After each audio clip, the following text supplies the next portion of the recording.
What they did to Cleopatra before her last night was brutal. There are stories that hide in the cracks of human memory, covered by dust, silence, and political expediency. And among them, few carry such a dark weight as what preceded the final hours of the woman who once ruled Egypt as the living daughter of the gods. If you're fascinated by dark stories, subscribe to the channel and tell me in the comments where you're watching from. The walls of Alexandria seemed to breathe that night when everything began to crumble. A city that had once been vibrant, golden, alive like the Nile at flood time, now pulsed with the stifled terror of a people who sensed the approach of the end. The sounds were strange.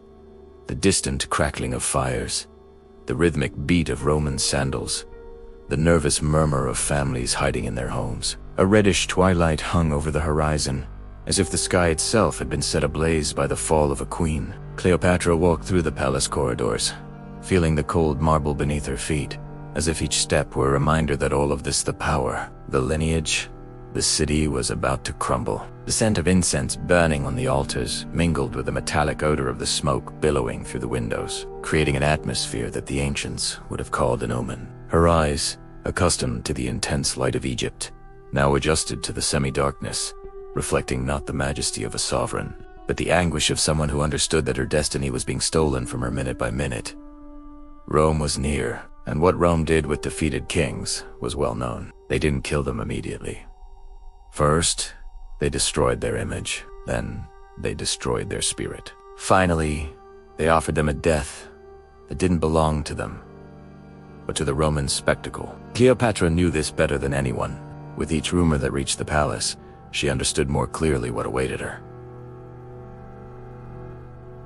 Capture would not be the beginning of death, but the beginning of a ritual of humiliation, practiced for generations by conquerors, intended not only to destroy, but to erase dignity, memory, authority, the person. The Romans had an unofficial name for it, praeparatio hostis, the preparation of the enemy. It wasn't in the laws, it wasn't described in treaties, but it happened in dark rooms in secluded courtyards, under a silence that would never be recorded. This was what Cleopatra feared, and this was why her steps quickened as she moved through the newly built mausoleum, a hastily constructed work, erected by nervous hands. She herself had ordered its construction, like one who erects a sanctuary for secrets or a tomb for desperate choices. The mausoleum was lit only by oil lamps, which cast long, almost dancing shadows, like ancient serpents. The smell of burning resin permeated the air, but there was something more.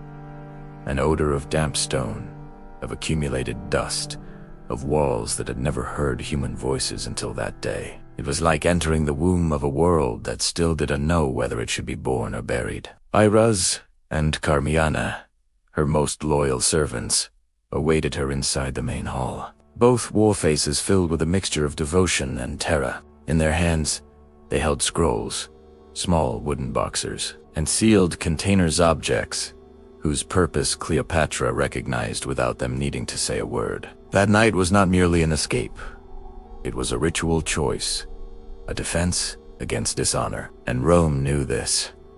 That's why he would come before dawn. As Cleopatra approached, Iros recoiled slightly, as if the queen's presence carried an invisible weight. It was on fear of the sovereign need, was fear of what she represented at that moment. The last barrier between ancient Egypt and the complete domination of Rome, the last woman who still embodied a living goddess for her people. The soldiers have already crossed the western gate, Carmiana murmured, her voice trembling, almost swallowed by the echo of the room. They will look for her first in the palace. Then, Cleopatra did not answer immediately. Her eyes scanned the place, as if memorizing each lamp, each column, each crack in the stone. She was thinking not only about what she was about to do, but about what Rome would do if it found her alive. Because capturing her wasn't enough.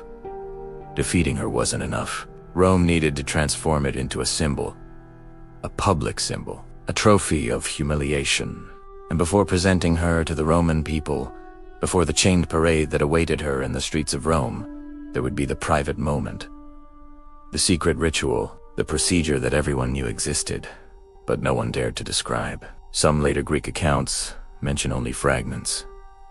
Aggressive body inspections, imposed ice baths, public removal of insignia, ritual manipulation of the body to signify submission, acts that mixed military superstition with political theater, acts designed to transform queens into shadows, gods into mortals, enemies into warnings. Cleopatra ran her fingers along her arm, as if anticipating the invasive touch of those procedures. A shiver ran down her spine, not fear of death but of desecration, of the loss of what little remained sacred within her. She imagined Roman hands, cold, hurried, moved by orders and not by respect. She imagined the objects, the marks, the ritual substances. She imagined herself being presented as spoils of war, not as a sovereign. The brutality wasn't in the death itself. It was in the moments leading up to death. And she knew it. The flames of the lamps flickered as a gust of wind made the fabric of the curtains tremble. The mausoleum seemed to take a deep breath, and, in that instant, the silence became absolute, not an empty silence, but the silence that precedes the irreversible. Cleopatra approached the inner door of the mausoleum, a narrow structure reinforced with bronze, which led to the deepest chamber, the one where Iris and Carmiana had prepared everything for what was to come. Not the end, but the beginning. The beginning of the last choice she still had. Her hands touched the cold wood. A shiver ran down her spine. Outside, footsteps echoed, still distant, but real, undeniable, drawing closer like tides that cannot be stopped. Iris held her breath. Carmiana gripped the parchment tightly between her fingers. Cleopatra knew, when she passed through that door, she would cross the threshold between history and the hidden, between what is recorded and what is silenced, between preserved dignity and the ritual humiliation that Rome wished to impose. The queen raised her chin, and she took the step that would lead her to the place where the secret ritual, brutal, hidden, feared, would finally be revealed. What they did to Cleopatra before her final night was brutal, but nothing, no Romacao, no preserved fragment. No later, Chronoco faithfully describes what transpired in that hidden chamber of the mausoleum. There, far from the eyes of the generals and future judgments, the queen experienced a ritual not written on papyrus, but carved into the ancestral dread of all that being defeated by Rome meant. When Cleopatra stepped through the narrow doorway, the darkness seemed to engulf her body like a living entity. The room was small, circular, almost claustrophobic. The stone walls absorbed the light from the lamps, as if made of compact night. Only the floor reflected a soft glow, a partially destroyed mosaic depicting Isis offered to the Nile. The ancient symbolism there was profound, but now it seemed out of place, as if she were about to witness an act that would violate her own sacredness. The air was thick, hot, laden with burnt resins that mingled myrrh, cedar, and a bitter hint of terebinth oil, used in ancient funerary rites to purify. But Cleopatra immediately recognized the fragrance, not as a queen, but as a scholar of the ritual texts that accompanied ancestor worship. "We brought what you asked for," murmured Iris, approaching with a bronze vessel. The metal reflected the flickering light, revealing a dark, thick, almost motionless liquid. Carmiana, beside her, carried a small wooden box carved with Ptolemaic symbols. Cleopatra knew that these relics belonged to the palace's secret tradition, objects used only when the integrity of a dynasty was at risk. But before Iris could continue, a muffled sound echoed from outside, short, rhythmic footsteps accompanied by the metallic clang of armor. The Romans were searching the palace. The search would be meticulous, merciless. Time was running out. Inside the room, Carmiana extended her arm, inviting the queen to approach a prepared space on the floor. A circle drawn with limestone powder mixed with red pigments. Fine lines formed spiraled patterns, intertwined with protective symbols used since pharaonic times. It was there, within that circle, that the secret preparation would begin, not the Roman one, but the Egyptian one, because before Rome could impose its ritual of humiliation, Cleopatra had decided to perform her own, not to escape death, but to prevent her body from being violated by a foreign ritual. Inside the circle, the air seemed to vibrate, not by magic in a fantastical sense, but by the psychological weight of a space prepared to serve an extreme purpose. To separate the queen's body from the domain of the victors. "My queen," Iris whispered, her voice choked with emotion. "Are you ready?" Cleopatra took a deep breath. Her body trembled slightly, not from irrational fear, but from the precise awareness of what was about to happen. The ritual she had ordered was not light, nor merely symbolic. It was profound, ancient, used only when a great figure was about to be captured alive by foreign enemies. A ritual to make the body to break before the enemy the link between flesh and power, preserving only the spirit. She nodded. Iris dipped her fingers into the dark liquid of the vessel and began the first movement. A slow, precise gesture, originating from the priestly traditions linked to the House of Life, where scribes guarded practices reserved for the most important members of royalty. She touched the queen's wrists, drawing delicate marks that burned like cold fire on the skin. They were not burns, but a natural reaction to the ritualistic oils, composed of plants that slightly altered sensitivity. Cleopatra stood firm. Carmiana's voice then emerged in a low chant, almost a whisper, intoned in the ceremonial dialect of Upper Egypt. Words that echoed like sand moved by the wind. Words that spoke of rupture, of transition, of passage between two worlds. The chant did not seek protection against Rome. It sought to prevent Rome from possessing any fraction of the queen that was not its final choice. With each verse, the air seemed to compress more. The next step in the ritual was more difficult. Iris opened a small wooden box, revealing fragments of ancient fabrics, narrow strips colored with mineral pigments. Each strip represented an aspect of the queen's identity: lineage, authority, fertility, divine power. One by one, the servants positioned the strips around Cleopatra's arms, not to bind her, but to symbolize something profoundly psychological. The conscious deconstruction of royalty. With each strip in place, a symbolic part of it was removed. Royalty, authority, divinity, heritage, immortality. It was brutal, yes, but brutal in its emotional intent, not physical. It was the action of a queen deciding to shed the layers that would allow Rome to use her as a trophy. As the straps were being positioned, Cleopatra felt a slight dizziness, as if she were being torn from her own body. It wasn't pain, but a sensation of profound displacement. A reminder that her power, her position, her history were being voluntarily disconnected. The ropes are tied. Carmiana sighed her, voice frail. Now comes the final part. The queen's heart raced. Iris retrieved a small object wrapped in linen. Unwrapping the fabric, he revealed a fragment of polished black stone with tiny carvings. It was a symbol of liminality, a physical representation of the transition between life and death. It was rarely used, only when someone wished to prevent their spirit from being claimed by strangers. The servant pressed the stone against the center of Cleopatra's chest, and the queen held her breath.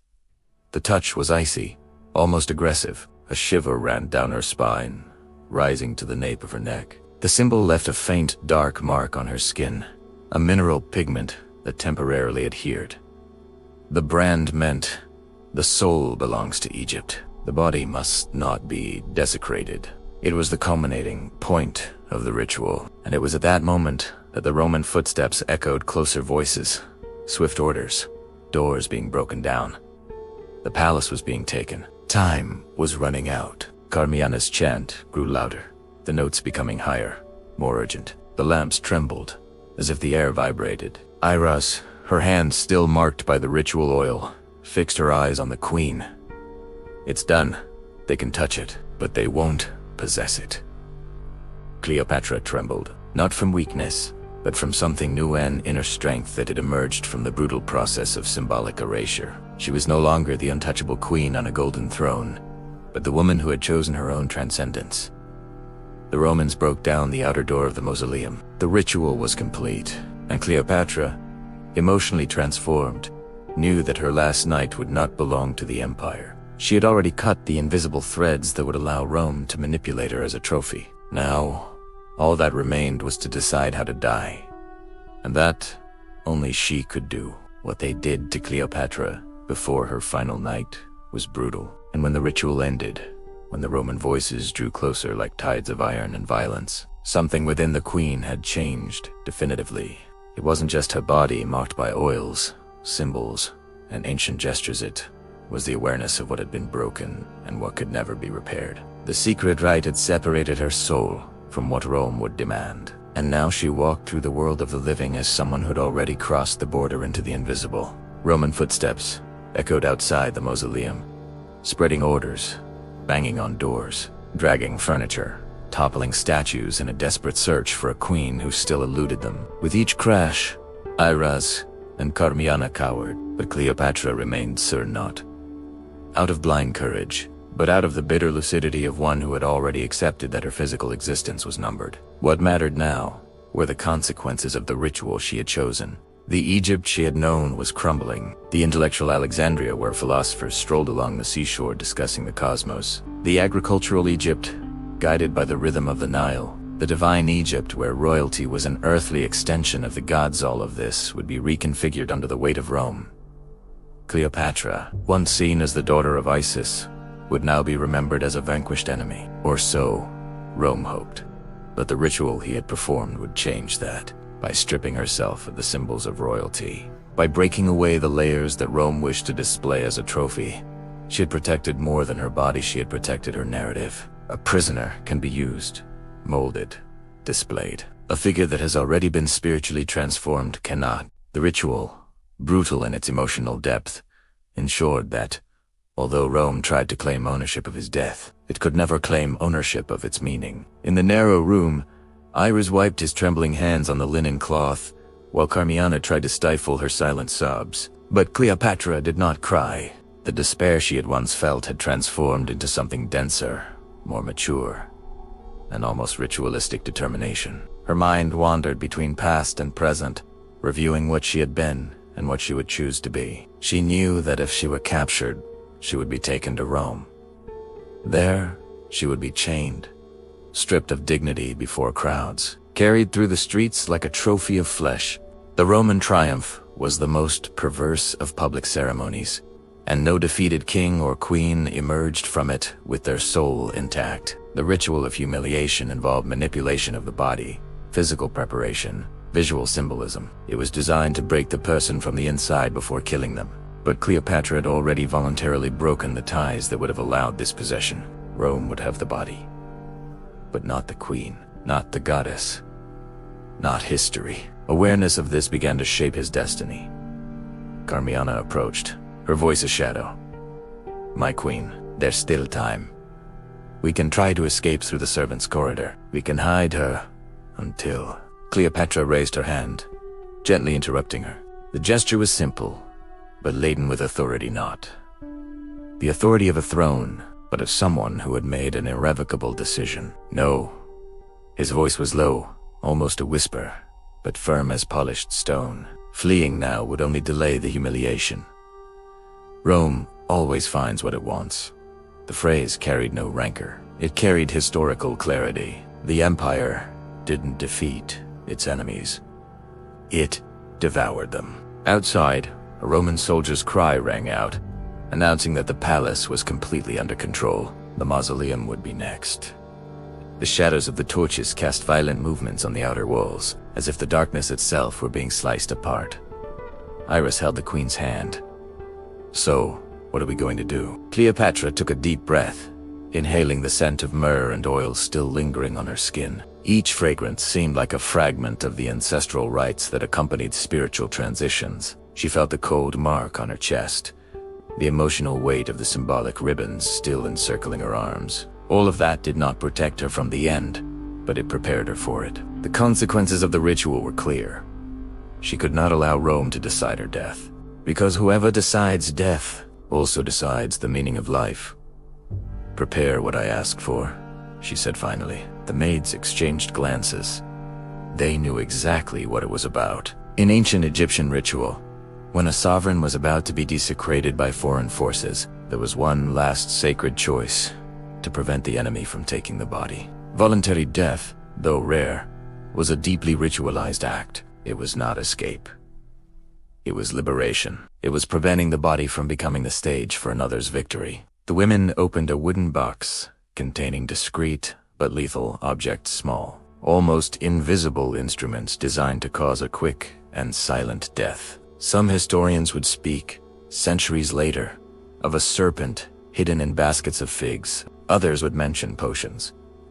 But the truth, hidden in the deep layers of history, was that Cleopatra had chosen a method appropriate to the ritual she had performed. Something that would complete the spiritual transition and prevent the desecration of the body. Feeling the weight of the small box in her hands, Cleopatra realized it wasn't just the end of her life. It was the end of millennia of an Egypt ruled by dynasties that believed themselves descended from the gods. The end of an era. She walked to the center of the ritual circle drawn on the ground. The limestone markings gleamed softly in the lamplight. The space seemed suspended in time, as if awaiting her final gesture. Iraz and Carmiana approached, silent tears streaming down their faces, but fulfilling their duty with absolute devotion. When it's all over, Cleopatra said, you will remain silent. Rome will invent its own stories. They will say they captured me, that they subdued me, that they took my life. But you will know the truth that Rome could never possess. Carmiana placed her hand on her chest, exactly where the dark mark from the ritual was. We will honor your name. Cleopatra nodded. She knew the story would be distorted. I knew that Rome would write convenient narratives. He knew that his image would be transformed, modified, appropriated. But I also knew this. History always leaves traces for those who search carefully. She took a deep breath, feeling the presence of the previous night approaching like a calm and inevitable tide. The ritual had already transformed her soul. Now, it would be up to her to transform her destiny. Outside, the Romans approached the mausoleum. The walls trembled from the impact of the spears. The main door was about to collapse. Cleopatra held the instrument of death between her fingers. May Egypt remain within me, he murmured, and he made his final choice. This is how she shaped her future, not allowing Rome to define her final image, but ending her existence in a way that no foreign ritual could violate it. By taking control of her own death, she also controlled her narrative. That's why history has erased the true details. That is why the ritual disappeared from the records. That's why its end became legendary, fragmented, contradictory, shrouded in mystery. Rome won, militarily, but the queen, won, in terms of meaning. And that is why, even today, when we talk about Cleopatra, we don't think of her as a humiliated prisoner. We thought of a figure who refused to be a trophy, because, in the silence of her final choice, she transformed defeat into eternity.